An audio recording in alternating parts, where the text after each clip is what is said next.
अस्सलाम वालेकुम guys, I am Zeeshan Rashid with online economic solution. और उम्मीद है आप सब लोग खैरियत से होंगे। लास्ट टाइम हमने डिस्कस किया था 10 प्रिंसिपल्स ऑफ इकनॉमिक्स, जो कि ज़्यादातर हमें मैक्रो इकनॉमिक्स में मिलते हैं पढ़ने को, लेकिन चूँकि उनका इसके साथ भी रिलेशनशिप है माइक्रो इकनॉमिक्स के साथ भी और मैक्रो इकनॉमिक्स के साथ भी, इसलिए मैं उसको दोनों प्लेलिस्ट में ऐड कर दूंगा, माइक्रो इकनॉमिक्स में भी और मैक्रो इकनॉमिक्स में भी। तो आज के टॉपिक की तरफ चलते हैं, वो है यूटिलिटी। आपको आइडिया होगा कि हमने जब माइक्रो इकनॉमिक्स को डिफ़ाइन किया और उसके मेजर जो एरियाज डिस्कस किए, फर्स्ट एरिया उसका क्या था, कंज्यूमर बिहेवियर थ्योरी। तो कंज्यूमर बिहेवियर को समझने के लिए सबसे पहले आइडिया होना चाहिए कि व्हाट इज़ यूटिलिटी। और ज़्यादातर लोग यूटिलिटी और सेटिस्फेक्शन को सिमिलर काउंट करते हैं कि दोनों एक जैसी चीज़ें हैं, लेकिन माइनर सा डिफरेंस है। वो देखते हैं कि इसमें माइनर सा डिफरेंस क्या है। तो यूटिलिटी किसे कहते हैं? यूटिलिटी बेसिकली किसी चीज़ की ऐसी खूबी को कहते हैं, या उसकी सलाहियत को कहते हैं, उसकी प्रॉपर्टी को कहते हैं, प्रॉपर्टी ऑफ गुड्स कहते हैं, जो कि आपकी ज़रूरत या विश या वांट को पूरा कर सके, उसको हम क्या कहते हैं? यूटिलिटी। अब रही बात यूटिलिटी और सेटिस्फेक्शन में फ़र्क की, दोनों में what is the difference between utility and satisfaction, वो क्या है? डिफरेंस माइनर सा है प्री कंजम्पशन का और पोस्ट कंजम्पशन का। यूटिलिटी क्या है? यूटिलिटी आप तब भी आइडिया लगा सकते हो कि किसी चीज़ में यूटिलिटी है या नहीं। अभी अगर आपने चीज़ को इस्तेमाल नहीं किया, आपको आइडिया हो सकता है इसमें यूटिलिटी है या नहीं। लेकिन सेटिस्फेक्शन हमेशा तब ही आप लेते हो जब आप चीज़ को इस्तेमाल कर लेते हो। तो यूटिलिटी आप कह सकते हैं चीज़ को इस्तेमाल यूज़ करने से पहले का एक फिनोमेना है, जबकि सेटिस्फेक्शन क्या है? एक चीज़ को इस्तेमाल करने के बाद वाला एक फिनोमेना है, जिसको हम पोस्ट कंजम्पशन फिनोमेना कहते हैं। मैं कहता हूँ यूटिलिटी, जैसे हमने कहा किसी चीज़ की खूबी है जो आपकी ज़रूरत को पूरा कर सके, उसे क्या कहते हैं? अफादा या यूटिलिटी। अब मैं कहता हूँ फॉर एग्ज़ाम्पल कि आप किसी एग्ज़ाम में बैठे हुए हैं और एग्ज़ाम स्टार्ट होने में 5 मिनट अभी हैं, तो आपने जैसे ही पॉकेट देखी या अपना पर्स देखा, उसमें आपके पास बॉल पॉइंट नहीं है लिखने के लिए। तो क्या हुआ कि आपको अब बॉल पॉइंट की अशद ज़रूरत है, आपकी वो नीड बन चुकी है, ठीक है। अब अगर आपको कोई ऑफ़र करेगा कि ये बॉल पॉइंट ले लें, तो उस बॉल पॉइंट की ये खूबी है, ये सलाहियत है कि वो आपकी पेपर या एग्ज़ाम अटेम्प्ट करने वाली ज़रूरत को पूरा कर सकती है। तो चूँकि उसकी ये सलाहियत और ख़ूबी है कि वो आपका एग्ज़ाम अटेम्प्ट करवा सकती है आपसे, तो आप कहेंगे कि इस बॉल पॉइंट या इस पेंसिल में यूटिलिटी है। आपने अभी इस्तेमाल नहीं की, लेकिन आपने ये देखा कि पेंसिल में ये खूबी है, ये मुझे अफादा देगी, ठीक है, ये मेरी ज़रूरत को पूरा कर सकती है। अब सेटिस्फेक्शन क्या है, तस्कीन क्या है? तस्कीन तब होगी जब आपने वो बॉल पॉइंट ले ली, उससे आपने एग्ज़ाम अटेम्प्ट किया, एग्ज़ाम अटेम्प्ट करने के बाद आपसे किसी ने पूछा आपको तस्कीन मिली, आप डेफिनेटली कहेंगे, क्योंकि उसने आपकी ज़रूरत पूरी की, उसकी ये खूबी थी, उसमें अफादा भी है। अब आप उसको इस्तेमाल कर चुकी हैं या कर चुके हैं, तो आप कहेंगे कि क्या है उसमें सेटिस्फेक्शन भी थी। तो ये माइनर सा डिफरेंस है यूटिलिटी और सेटिस्फेक्शन का, कि यूटिलिटी चीज़ को इस्तेमाल करने से पहले भी आप कह सकते हो कि यूटिलिटी है चीज़ में, और सेटिस्फेक्शन आप तब कहते हो जब आप चीज़ को इस्तेमाल कर लेते हो उसके बाद।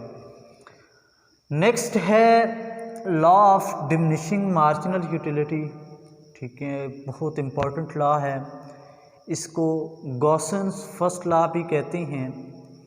तो ये लॉ क्या कहता है? ये कहता है कि if other things remaining same, तो जब भी कोई सारिफ या कंज्यूमर लगातार एक चीज़ को इस्तेमाल करता है, तो हर इजाफ़ी इकाई से, हर एडिशनल यूनिट के इस्तेमाल से, उसको एडिशनल यूनिट से जो अफादा मिलता है, जो तस्कीन मिलती है, वो क्या होती जाती है? कम होती जाती है। फॉर एग्ज़ाम्पल टिपिकल एग्ज़ाम्पल दी जाती है किसी को प्यास लगी है तो प्यास को बुझाने के लिए पानी की ये सलाहियत है, खूबी है, प्रॉपर्टी है कि वो क्या कर सकती है, क्या कर सकता है पानी कि आपकी प्यास को ख़त्म कर सकता है। तो उसकी ये सलाहियत है, इसलिए हम कहेंगे कि पानी में अफादा है।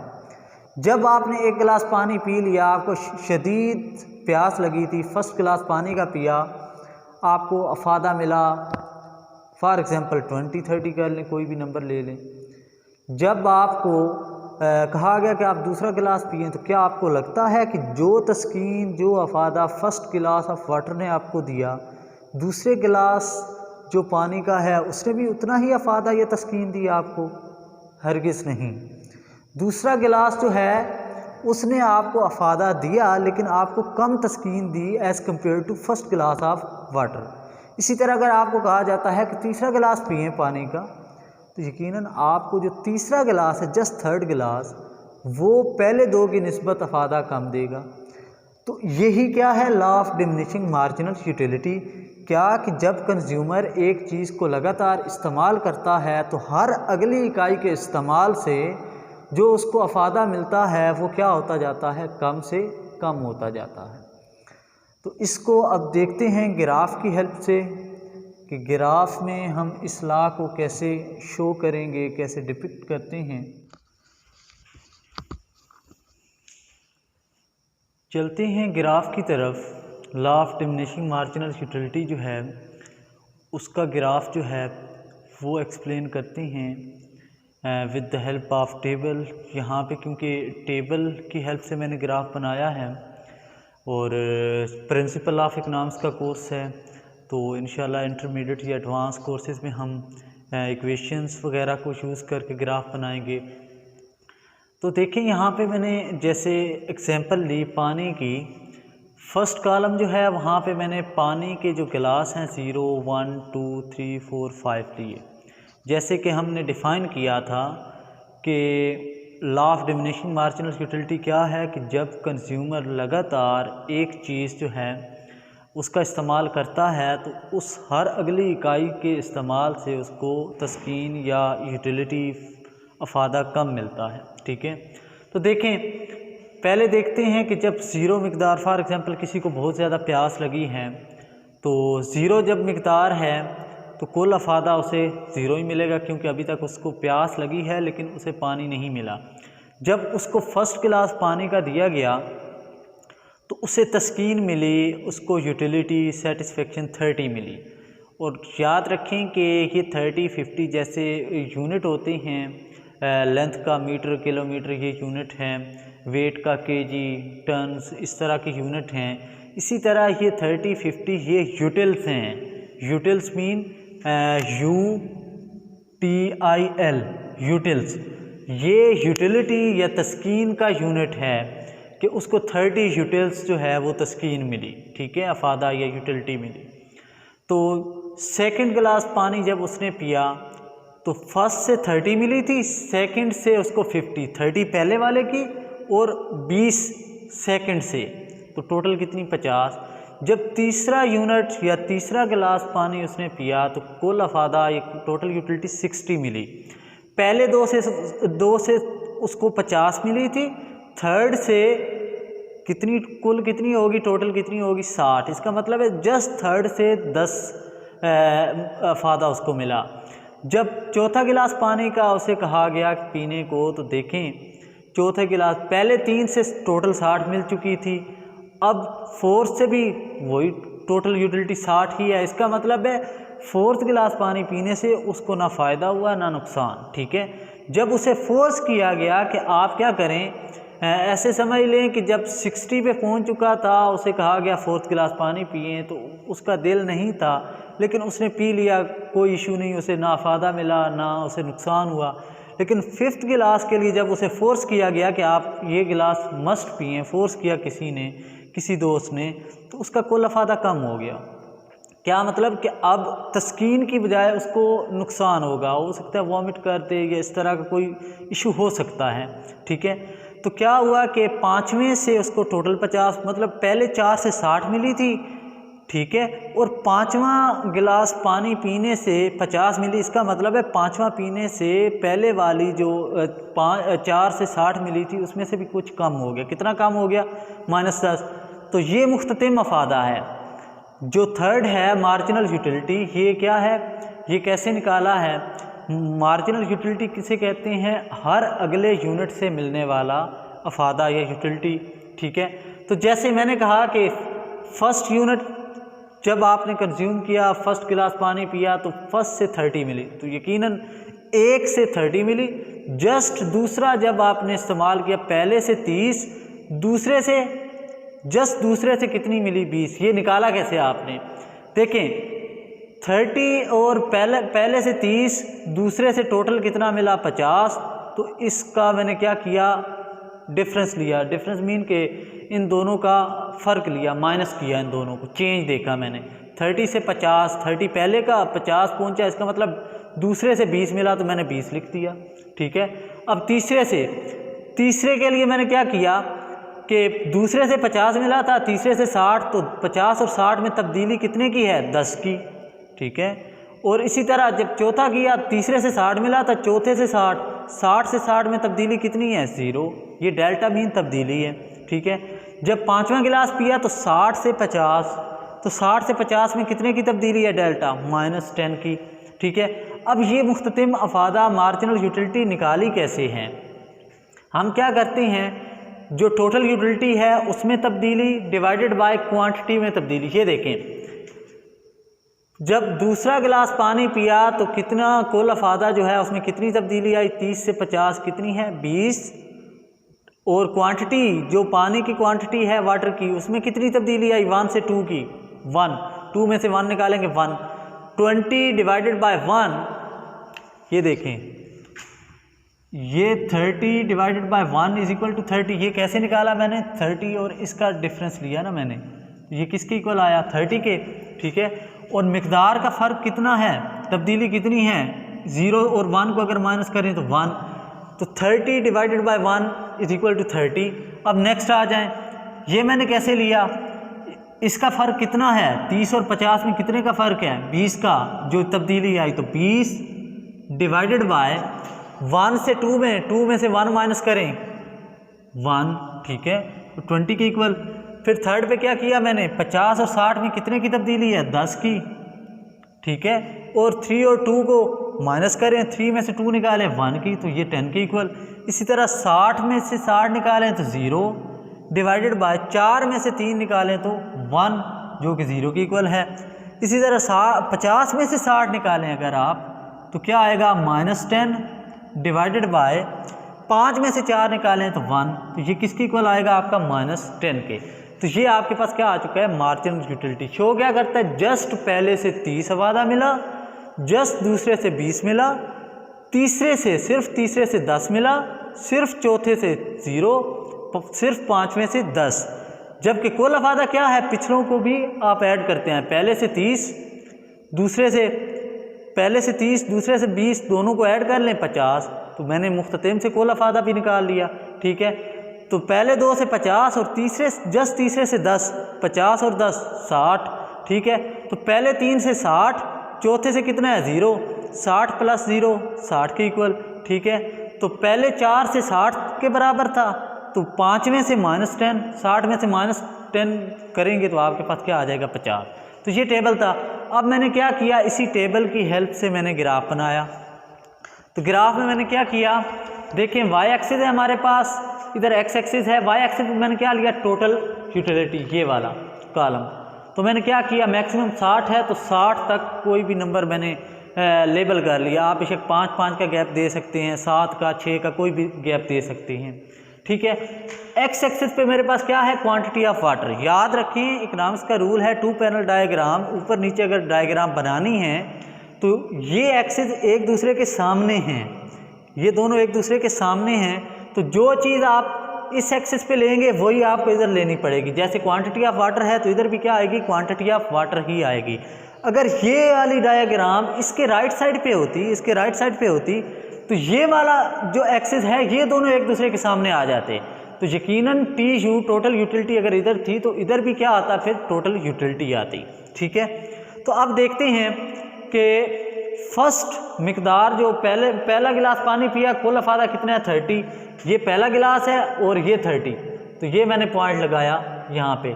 ठीक है, दूसरे गिलास पे कितना है 50, ये दूसरा गिलास और ये 50। ठीक है, तीसरे गिलास पे कितना है 60, ये तीसरा गिलास है और ये 60 पे। ठीक है, चौथे गिलास पे कितना है 60, ये चौथा गिलास और ये 60। ठीक है, पांचवें गिलास पे कितना है 50, ये पांचवें गिलास पे ये 50। तो ये कितने पॉइंट 1 2 3 4 5, और जब ज़ीरो था तो ज़ीरो पे ये था। इन 5 पॉइंट्स 1 2 3 4 5 6, इन 6 पॉइंट्स को मैंने ब्लैक मार्कर के साथ मिला दिया। ये एक लाइन बन गई जिसको मैंने क्या कहा, कुल अफादा या टोटल यूटिलिटी। ठीक है, अब मैंने क्या किया, उसी के नीचे क्या किया, मुख्ततिम अफादा का ग्राफ बनाया। कैसे, मार्जिनल यूटिलिटी का ग्राफ कैसे बनाया, देखिए मैक्सिमम वैल्यू कितनी है 30 तक, 30 20 10 10 -10, तो मैक्सिमम 30 है, तो मैंने क्या कर लिया 10 10 का गैप दिया। इसमें आप 5 का दे सकते हैं कोई भी, तो क्योंकि इधर भी 5 क्वांटिटी जो है गिलास पानी के थे, इधर भी वही 1 2 3 4 5। ठीक है, तो देखें मिकदार 1 पे कितना है, मुख्ततिम अफादा मार्जिनल यूटिलिटी 30, तो ये 1 पे कितनी है 30, 2 पे कितनी थी 20, ये 20, 3 पे कितनी थी 10, 3 पे 10 है, 4 पे कितनी थी 4 पे 0 थी, ये देखें ये 0 यहाँ पे है 0। ठीक है, पाँचवें पे -10, तो पाँचवा ये है ये वाला, तो मैंने ये -10 लिया हुआ है। ठीक है, तो इसके कितने पॉइंट बने 1 2 3 4 5, इन 5 पॉइंट्स को मैंने ब्लैक मार्कर के साथ मिला दिया और इस खत को मैंने क्या नाम दिया, इस ग्राफ को मार्जिनल यूटिलिटी कर्व या मुख्ततिम अफादा का खत। ठीक है, तो अब मैंने क्या किया, हमने बताना होता है ताल्लुक, कुल अफादा और मुख्ततिम अफादा में ताल्लुक क्या है। ठीक है, क्या रिलेशनशिप है टोटल यूटिलिटी और मार्जिनल यूटिलिटी का। देखिए मैंने इसकी 3 स्टेजेस बना दी, ये जो मैंने एक ब्रैकेट शो की 1 नाम दे दिया, फिर ये एक ब्रैकेट 2, फिर ये 3। ठीक है, इसी तरह इसमें भी मैंने क्या किया, 3 ब्रैकेट्स या आप कह सकते हैं 3 नंबर असाइन कर दिए।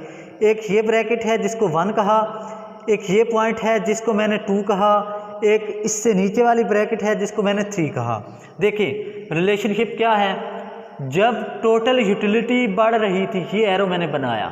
ठीक है, जब टोटल यूटिलिटी बढ़ रही थी तो ये देखें ये एरो मैंने बनाया, मार्जिनल यूटिलिटी कम हो रही थी लेकिन क्या थी ग्रेटर देन 0, मीन थी पॉजिटिव। 30 से 20 हुई, 20 से 10, लेकिन थी पॉजिटिव। जब टोटल यूटिलिटी बढ़ रही थी, मार्जिनल यूटिलिटी कम हो रही थी लेकिन ग्रेटर देन 0 थी, मीन के पॉजिटिव थी। फिर मैंने सेकंड स्टेज पे क्या किया, इधर मैंने कहा 2 जहाँ पे मैक्सिमम है, टोटल यूटिलिटी क्या है मैक्सिमम है, तो यहाँ पे मैंने 2 स्टेज कहा कि मार्जिनल यूटिलिटी या मुख्ततिम अफादा किसके इक्वल है 0। ये ऑब्जेक्टिव क्वेश्चन होता है अक्सर कि जहाँ पे टोटल यूटिलिटी आपकी मैक्सिमम होती है वहाँ पे मार्जिनल यूटिलिटी आपकी क्या है, ये देखें वहाँ पे मार्जिनल यूटिलिटी 0 है। थर्ड स्टेज पे क्या हुआ, जब कुल अफादा कम होना शुरू हुआ, इसको मैं एरो बना देता हूँ नीचे की तरफ, ये देखें टोटल यूटिलिटी आपकी कम हो रही है। तो थर्ड केस में क्या हुआ, थर्ड केस में इसमें भी कम रही है लेकिन marginal utility is less than 0। यहाँ पे मार्जिनल यूटिलिटी नेगेटिव हो चुकी है। जहाँ पे टोटल यूटिलिटी बढ़ रही थी, मार्जिनल यूटिलिटी कम हो रही थी लेकिन पॉजिटिव थी। जहाँ पे टोटल यूटिलिटी आपकी मैक्सिमम है वहाँ पे मार्जिनल यूटिलिटी आपकी 0 है।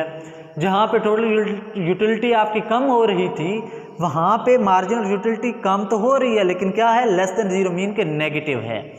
तो ये था टॉपिक। इसके अलावा ये 2-3 चीज़ें मैंने लिखी, ऐसी चीज़ें जिस पे ये कानून जो है ये लॉ वर्क नहीं करता। लाइक नॉलेज, यहाँ पे क्वांटिटी ऑफ वाटर की बजाय अगर आप नॉलेज लेते तो क्या आपको लगता है कि नॉलेज एक ज़्यादा बुक पढ़ने से आपकी तस्कीन कम होती जाए? ऐसा नहीं होता। जितनी बुक्स आप ज़्यादा पढ़ते जाएंगे आपकी तस्कीन कम होने की बजाय बल्कि बढ़ती है। तो इसका मतलब है कि नॉलेज जो है वो एक्सेप्शनल केस है, उस पर ये लॉ वर्क नहीं करेगा। इसी तरह रेयर स्टोन्स, ये ज्वेलरी, डायमंड्स वगैरह, जिन लोगों को ये जो एक्स्ट्रा ऑर्डिनरी चीज़ें होती हैं वो कलेक्ट करने की आदत होती है, तो तो वो जितनी कलेक्शन ज़्यादा करते जाते हैं उनकी तस्कीन कम नहीं बल्कि बढ़ती जाती है। तो रेयर स्टोन या ज्वेलरी वगैरह के केस में, डायमंड वगैरह, गोल्ड वगैरह के केस में मार्जिनल यूटिलिटी आपकी कम होने की बजाय बढ़ना शुरू हो जाती है, तो वो भी क्या है, एक्सेप्शनल केस है। तो याद रखें कि जो हमने डेफिनेशन में कहा था अदर थिंग्स रिमेनिंग सेम, वो क्या थी, वो यही चीज़ें थी। मतलब कि नॉलेज को हम नहीं, उसकी बात नहीं कर रहे, रेयर स्टोन्स की बात नहीं कर रहे, गोल्ड की बात नहीं कर रहे, ज्वेलरी की बात नहीं कर रहे, ठीक है। तो इन चीज़ों की हम बात नहीं कर रहे, हम फॉर एग्जांपल किसी एक चीज़ जैसे क्वांटिटी ऑफ वाटर उसकी बात कर रहे हैं कि अगर सारिफ उसका लगातार इस्तेमाल करेगा तो मुख्तसर मफादा क्या होगा, कम। तो आज के लिए ये टॉपिक था हमारा। चैनल को सब्सक्राइब करें, लाइक करें। अगर आपका कोई क्वेश्चन है तो उसको कमेंट सेक्शन में कमेंट करें, मैं उसका रिप्लाई करूँगा इंशाल्लाह। और तब तक नेक्स्ट लेक्चर के लिए आप इजाज़त दें। अल्लाह हाफ़िज़।